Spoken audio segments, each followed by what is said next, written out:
A lot of migrants do not talk about how nervous they get, especially when we talk or when we think about the idea of going back home. I'm so excited. Finally, the tickets are booked. And as I'm making this video, this is about 6 months to the date when we go back home to Zimbabwe after having lived in the UK for 4 years. But I must admit, I'm so nervous. No wonder why I thought I'll sit down and make this video, because I want to share the reality of how it is for migrants deciding or taking the necessary steps to go and reconnect. One of the most worrisome things that migrants go through, and I shared with my husband a few days ago, and also I rang a colleague who has just been to Zimbabwe after so long. They came on the same route that I came to the UK with, the care worker visa route, and they haven't been home for a long time. So they did, and I had a chat with them asking how it was for them, and they mentioned the same thing, that nervousness about expectations when it comes to going back home was one of the things that worried her a lot. So I'm going to talk about that expectations and what it is like for diasporans when it comes to what society thinks about life in the diaspora, about what we do or how we live in the diaspora. So I'll explore all of that in this video. And part of the reasons why I've decided I want to talk about it is because, I don't know, but society, not just our own families and friends, but the society has got a certain way of perceiving people that have gone to the diaspora. I'm on social media and I do read a lot of articles, I read a lot of comments, so I do have a general feel of how society feels about people in the diaspora. And apparently for Zimbabweans, when it comes to people living in the UK, it's like they've got a lot of expectation from what we should bring to what we should come back home looking like. But having lived in this country for 4 years and never having had to go back to Africa, I found that is putting a lot of pressure on a lot of people. And as such, a lot of people go into debt, trying to impress people. A lot of people have just been doing all sorts just because they want to live up to the expectation of the society. So this brings us to why I made this video, because I want to share the nervousness around expectations and the pressure that society, family, friends, and the general public put on people, and the consequences and how people should approach this. That's one of the reasons why as well I'm sharing my journey of going back to Zimbabwe after 4 years, having relocated in 2022 on a care worker visa. I'm going to be bringing a lot of insights. I'm not only just going to be sharing the steps I'm taking, but I'll be sharing a lot of insights, a lot of wisdom around how I'm preparing, how I'm planning my trip to Zimbabwe. So do stay tuned. And if you haven't subscribed to this channel, please do subscribe so that you will walk this journey with us. We value you. And for those of you that have subscribed and are watching, do not forget to hit the notification bell so that you don't miss any parts of this exciting, milestone, life-changing journey that we are embarking on. So let's get right into the crux of the matter for today. My fear is that of being measured with the wrong yardstick, because you're in the diaspora, and I know those are some of the questions that will come up when you meet people, when you are coming across people, you're coming across family and friends and people that you used to work with. Some will think, oh, you must have made it, you must be doing well, or you must be living the life. What I've realized, having spent 4 years in this country, of course, there is a difference. Of course, there is change. And of course, there is growth. However, growth in the diaspora is not sometimes financial, is not even sometimes materialistic. I've come a long way since I started in the UK. And I've come to terms with the fact that sometimes the growth that I've seen personally, career-wise, family-wise, may not be something that is tangible, may not be something that someone can point out or can touch or can physically see. Sometimes growth in the diaspora comes in terms of how far you've come in your career. Sometimes it comes across as all the learning, all the career progression that you've faced in your life. That doesn't sometimes necessarily translate to financial growth or financial muscle. I love the direction in which God has taken me in my journey, because I've grown so much personally, I've grown so much as a person and as a caregiver. I've seen my life change. I've been in different spaces. I've worked in different industries. I started off working as a domiciliary care worker.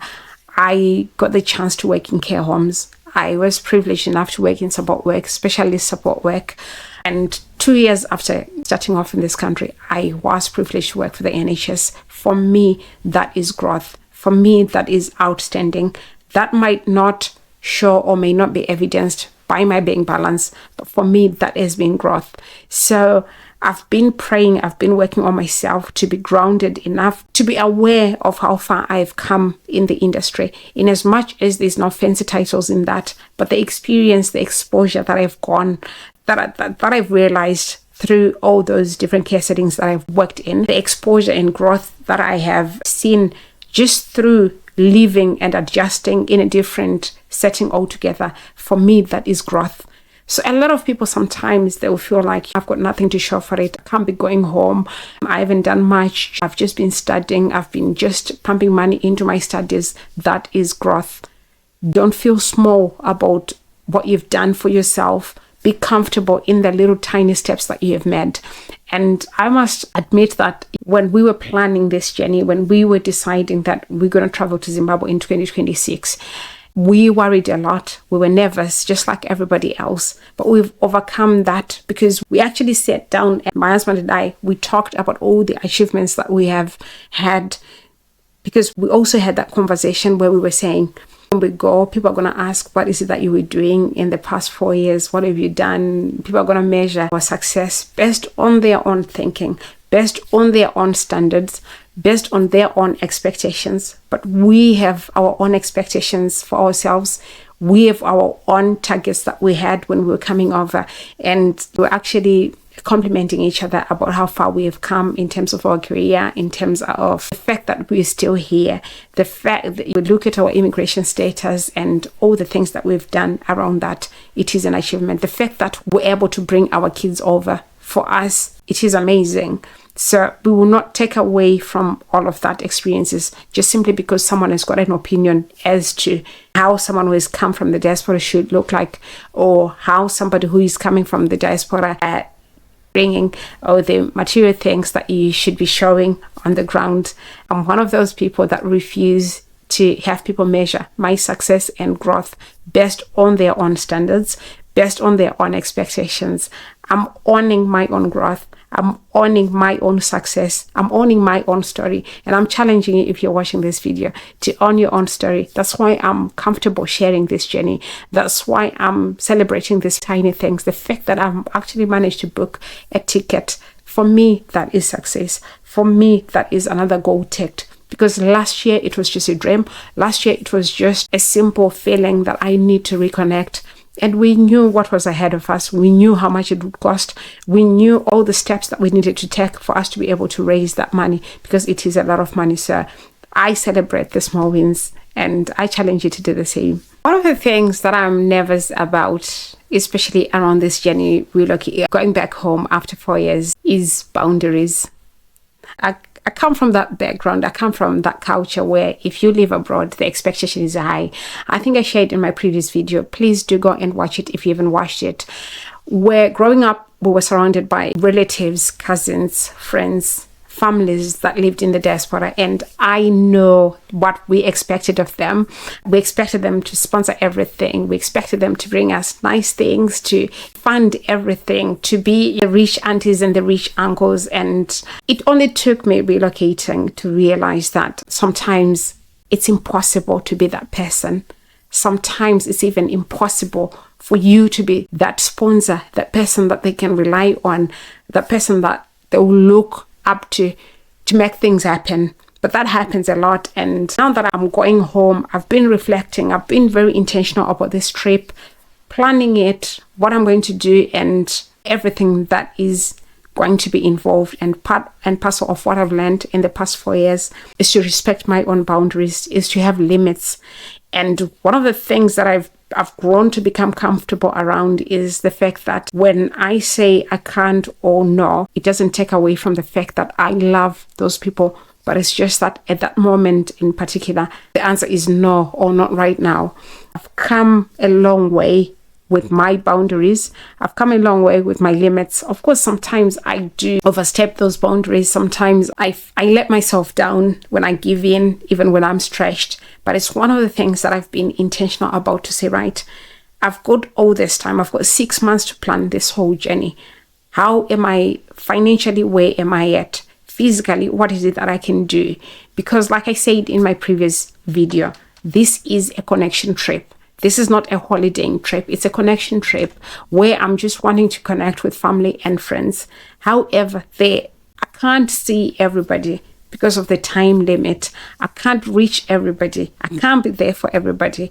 And I've been intentional about it. We've spoken about it, my husband and I, partly it's because I'm learning from all the things that I read on social media, from other people's experiences, to say, you got to prioritize where you can be and where you cannot be. Sometimes where you can't be, maybe just a phone call, a courtesy phone call, sometimes leaving that small, tiny token of appreciation to say, well, you know what, I was in the country and I couldn't come and see you, but here is a little something for you. And sometimes where you can't afford that little something, to say, you know what, I've just made an effort to come and see you. I didn't bring much, I didn't bring anything, but it's the thought that counts, and I was thinking of you. So it all goes down to boundaries, and I know a lot of people do struggle with boundaries. I was actually one of those people. When I first came over, I had so many promises. I promised everybody that I love that I'll do this for you, I'll send you this, I'll do everything, I'll do this. But it's when you hit the ground and you realize what is required of you, and against all those promises that you've promised people. And I have come a long way to come to that, to those respectful boundaries, to those very honest, real boundaries, where if I can't, I'll just simply say, oh, I'm really sorry, but at the moment we can't. Oh, I'm really sorry, but at the moment we are so stretched. We do have commitments, because life in the diaspora isn't easy. I've shared in so many of my videos where I've said bills are real. A lot of people are looking at all the paperwork that they have to renew. Sometimes it's visa renewals. If you're a family of 4, that can go into thousands. We're looking at a lot of things. I've been encouraging people to say, prioritize your career progression, prioritize your future, prioritize investing in your career. And that doesn't come at no cost. People have had to fork thousands to fund their education. People are learning, people are doing MBQs and stuff. So all of that, when you factor it in against expectations of other people, expectations of our family and friends, sometimes you got to get to that point where you can put in place those boundaries and not feel sad or ashamed about it, because it doesn't take away from how much you love your family, how much you love your friends. It's just that you've got boundaries and you can only do so much as a person. So I am nervous, and hopefully by sharing with all of you, it will bring clarity, it will bring light, and it will make someone who's been feeling like, oh, I can't go home because the expectations are too high. People expect me to bring this. People will be saying, oh, bring me that designer and things. And therefore, people are actually putting off those trips that are so important for their mental health, for their own personal well-being, and for the human connection with their roots, with their family, just because they can't have boundaries in place. So it's one of the reasons why I'm going to be sharing this journey, so that we can learn and inspire each other. One of the things as well that are making me so nervous about this whole trip is being put on the pedestal I didn't ask for. I was sharing with a friend that, you know what, I'm not going to share with my dad about my journey, about when I'm coming, because one of the things that he's a proud dad, he's always been proud of everything that I do.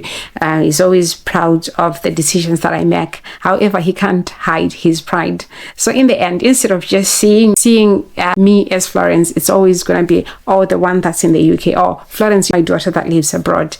And those labels, they do come with a lot of pressure to represent, pressure to explain, pressure to show up a certain way. And to be honest, for me, this is a connection trip. It's not a show-off trip. It's not an explaining trip. It's not I've made it trip. It's not I'm doing this and that back home trip. It's that trip where I just want to connect. It's just a trip where I just want to zone out from all the busyness, all the pressure of work and stuff. And when I think of that, honestly, the pressure that is coming with, oh God, sometimes you just feel like, can I just not sneak in and then just be in one place and not have to explain, to answer questions and things like that. And I know I'm not the only one that's feeling that pressure. I've mentioned time and again in my videos that I've spoken to friends, I've spoken to other people who've met these trips, and they'll tell you the pressure is real, the comparison is real. So it's really been making me so anxious. I've been rehearsing the whole trip over and over in my head, in my conversations and stuff. And I thought by now I would have gotten used to the fact that fine, ticket is there, it's booked, we're going. But the more I think about it, the more anxious I'm becoming. And I hope as the day comes closer, all that anxiety would have faded. But just let me know in the comments what you think or what your feeling is when it comes to all these labels that, oh, the one that's in the UK, or the one that's in Australia, or that one who is from Canada. It just comes with its own pressure, and yet sometimes you just want to not take the spotlight, because I do have amazing family and I'm looking forward to seeing them. I do have some lovely friends and I don't want to take away from that presence. Being in one place, I'm not wanting all the spotlight, all the attention to be on me, but I just want us to connect, to have a good time together, to create memories. That's what it should be about. And I do hope I will get over it, but I'm quite nervous and anxious about that. I know we've spoken about culture shock when we came here. I do talk about that a lot with my friends, because I've got friends in different countries, friends experiencing a relocation journey in different ways. And one of the most topical things that are dominating our conversations is culture shock. But now that I'm embarking on this connection journey where I'm going back to Zimbabwe for the first time in 4 years, one of the things that we are not talking about enough is the reverse culture shock. We've become used to a certain way of doing things, a certain way of how things should work. We're used to systems, documentation, structure. And I have read a lot, I've researched a lot, I've had in conversations a lot. People have shared with me a lot on how things are different back home. And sometimes because of what we used to, even our communication, our expectations, our way of doing things is a bit different. And I am aware of that. However, on this trip, I'm not wanting to come across as someone who is ungrateful, someone who is arrogant, someone who is not grounded, or someone who looks down upon certain things or certain systems simply because I've just been away for 2 minutes. So I'm a bit nervous and anxious about all of that, which is why part and parcel of the things that I have said to my husband I'm going to do on this trip was I'm not going to do a lot of things, I just want to experience people. I want to experience the moment, the memories around people that actually do understand me, people that do understand the whole purpose behind the trip. So I don't know, but you just never know. Once you're on the ground, things will pop up, things will come up. But I am a bit anxious and nervous about all of that, because it's sometimes hard to ignore when you see something that is not right. But remember, it's not right in your eyes. One of the things that I've learned being in this country and being surrounded by people that have been mentoring me, people that have been showing me the ropes, is that sometimes the fact that it's not right in your eyes, the fact that it shouldn't be that way in your eyes, doesn't mean it's completely unacceptable. Sometimes when it comes to systems and things, you have to be measured in your approach, be measured in your checking in of things. So I've been working on that actually, so that I'm not coming across as rude, arrogant, and this and that, because I've come across some comments as well when people go back home and their idea or their expectation of being back home is probably worse than when they left in their own eyes. But sometimes the comparison becomes that sharp contrast because of what we've seen, because of what we've experienced by living in this country. But I'm a bit nervous about that reverse culture shock. And I don't know, hopefully, touch wood, I don't know, but I'm nervous. It is what it is. I know I'm nervous about this whole trip. However, I'm also looking forward to this trip because, like I've been saying, it's a connection trip. And one of the things that I'm very much aware of is the fact that I have changed a lot, because I've been away from home for a long time. 4 years is a long time. So much has happened in between.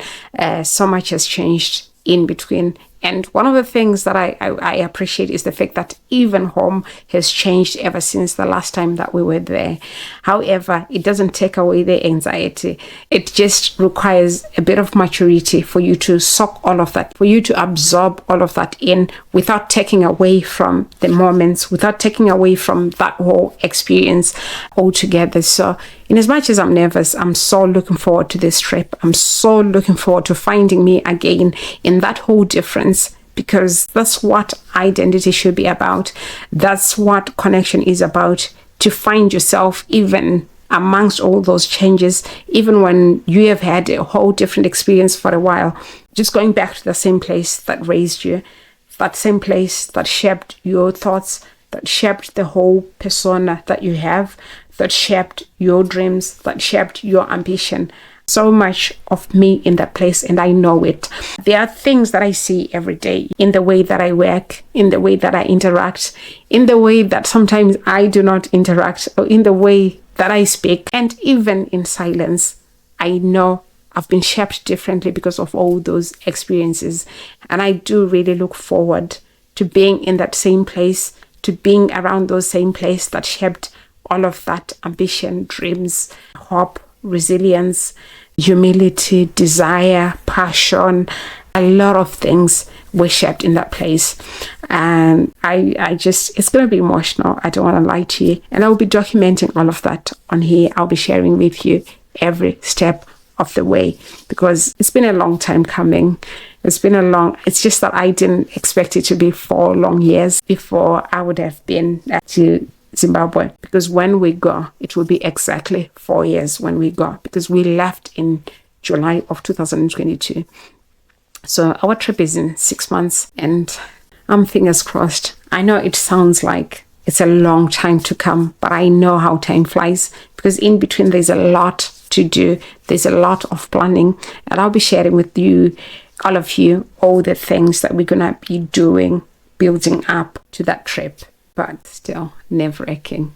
So if you are living abroad and you are planning your first trip or your third trip, whatever, you're planning a trip back home, just know that it's okay to be excited and anxious at the same time, because I know that feeling. Before the tickets were booked, there was an if, or it might not, it might happen. But now that we know, now that it's booked, the anxiety is there, the excitement as well is there. And it is okay if you're planning that trip to go back home to reconnect with your roots.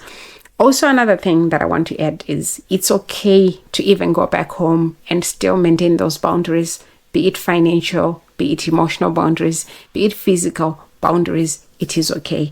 Another thing that I want to reiterate in this video, if you're planning your trip back home, it's okay to go home when you don't have it all figured it out. It's okay to go back home for a visit, even when you do not have it all together, because we are going, but we don't have all our ducks in a row. We're still building. We're still putting things together. We're still growing. We still have got a lot that needs to be done, but we have prioritized connection. We have prioritized just being around our family and friends before all the other things that we think were important before. So it is okay. Just don't feel the pressure. There is so much that you'll experience in that place only if you focus, if you live in the moment, if you focus. So that's all I had for you in this video, and I'll see you in another one, because remember, I'm sharing with you as and when, because I'm taking you through all this journey preparing for my first trip since I came to the UK. And I'm also going to be sharing on this platform my preparation in terms of work, in terms of planning, in terms of itinerary, in terms of this and that. And I know some of you asked about costs for the trip, about how we booked the tickets, how we paid for them. I'll bring through separate videos on that, because we're here to learn. We're here to find means and ways of how to best do it when it costs you less. So I'll see you in my next one.